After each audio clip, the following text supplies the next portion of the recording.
money from frozen Russian assets.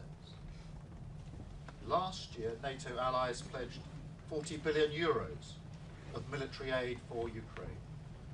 This year, Europe, Canada, and our Indo-Pacific partners will match that 40 billion commitment euros again for 2025. We are no longer just talking about burden sharing, we're delivering it in every area.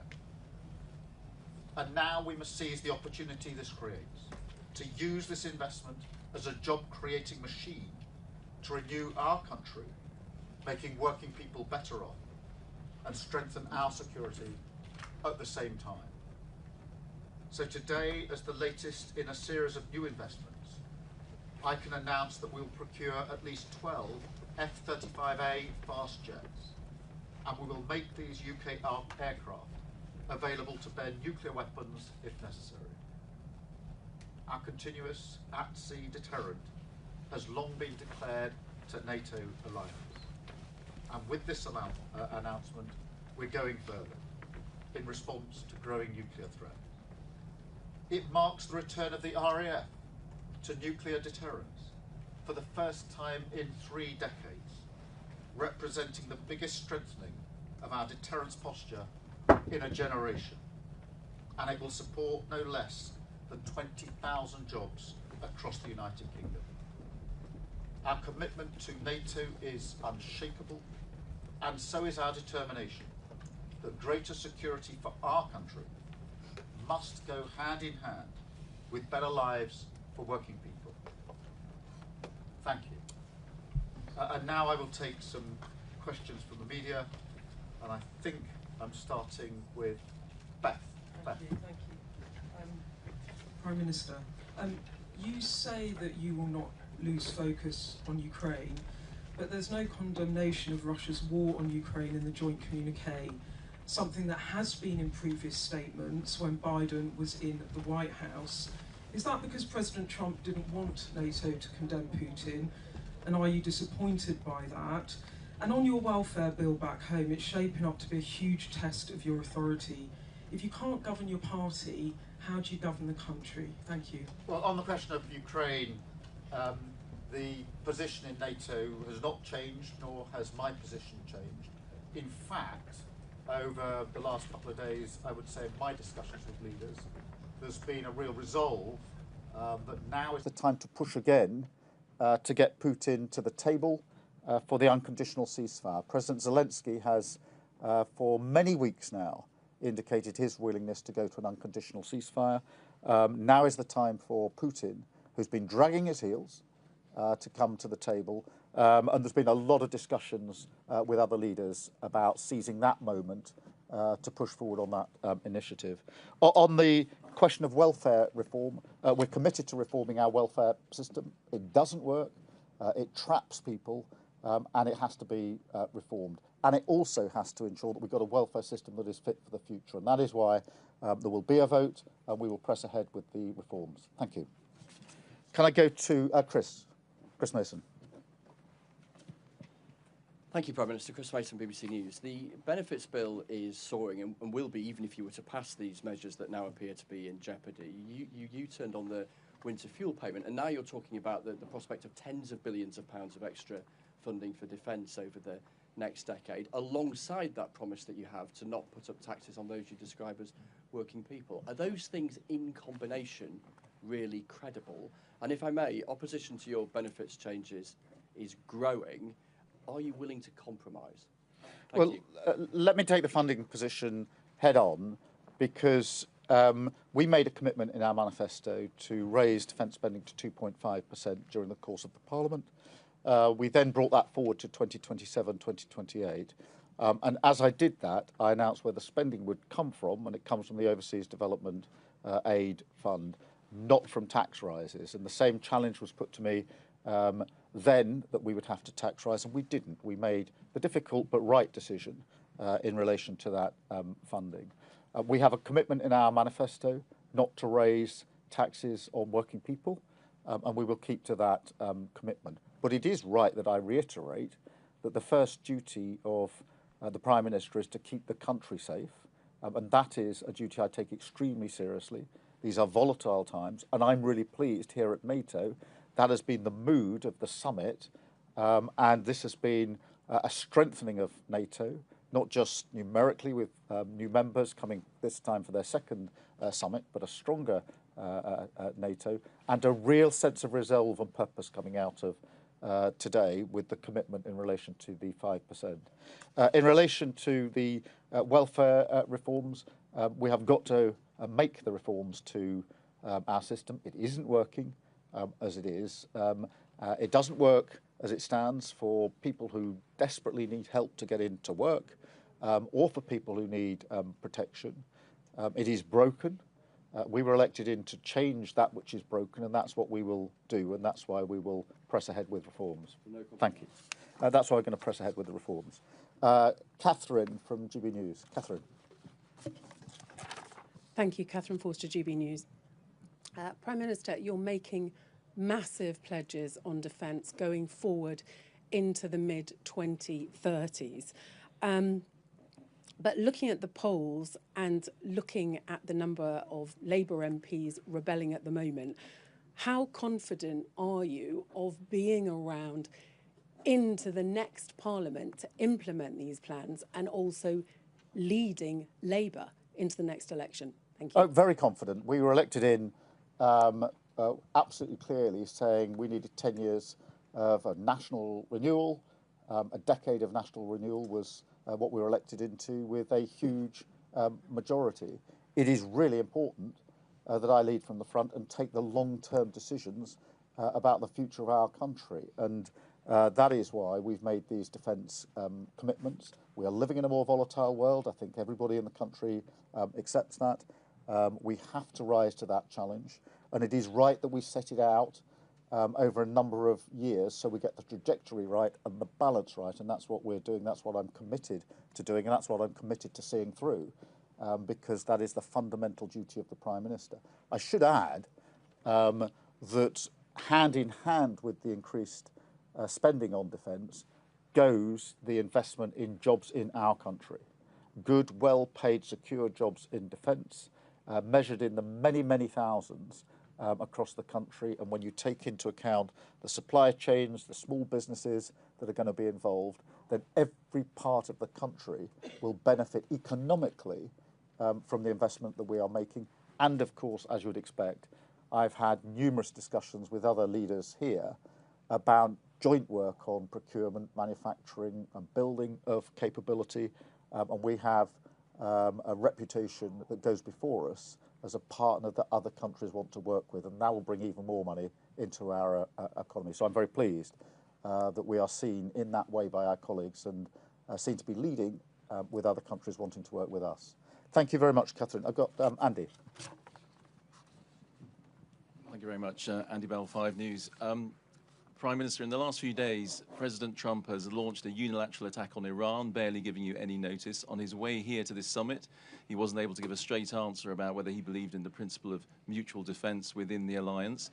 Is he really a reliable ally you can trust?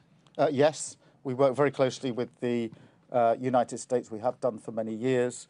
Our teams are constantly talking to each other, as they were throughout last week. You will have observed that after I got back from Canada at the G7, I went straight into a COBRA meeting. The purpose for that was to ensure that we were ready for whatever might happen, including a strike by the US.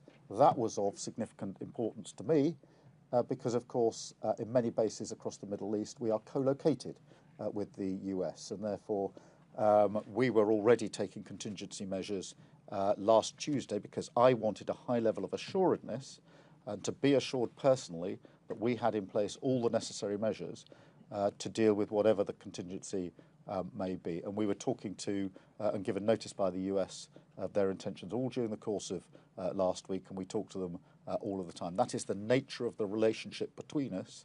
That is what's endured for 80 years, and it's as strong now as it's ever been. Thank you very much. I've got David from Mail. David. Thanks, Prime Minister. On welfare, why have you so spectacularly failed to read the mood among your MPs over this issue? Is it because, as your critics suggest, You don't have the political nous and judgment required for the top job. And just another one on military matters, if I may. It's Armed Forces Week this week, but there's growing concern among veterans about your government repealing the Northern Ireland Troubles Legacy and Reconciliation Act. They fear it will spark a witch hunt against veterans who served in Northern Ireland because it'll end immunity against prosecution. If you care about our armed forces and veterans, why are you opening them up to a legal witch hunt, and will you reconsider repealing that legislation? Well, look, on welfare, there's a pretty united front in saying we need reform. And you won't find many Labour MPs who are not accepting we need reform. So we're absolutely on the page with them. The question is, how is that reform carried out?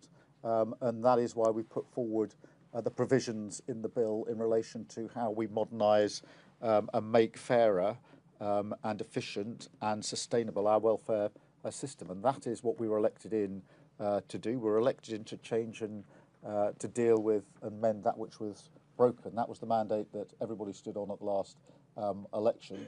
And if I may say so, many people predicted before the election that we couldn't read the room.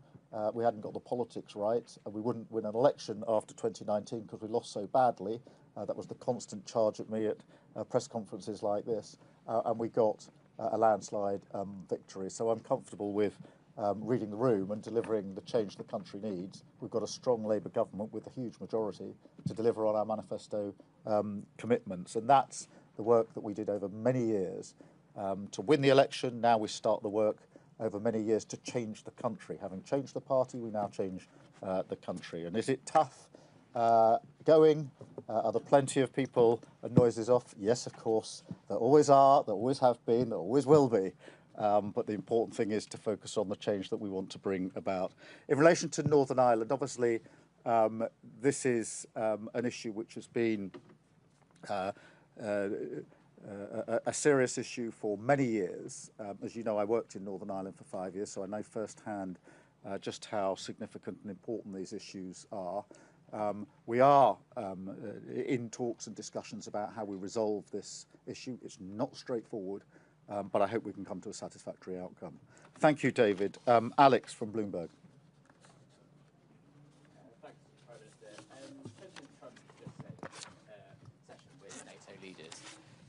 President Trump has just said in a session with NATO leaders that something has to be done about the situation in Ukraine because, in his words, it is totally out of control.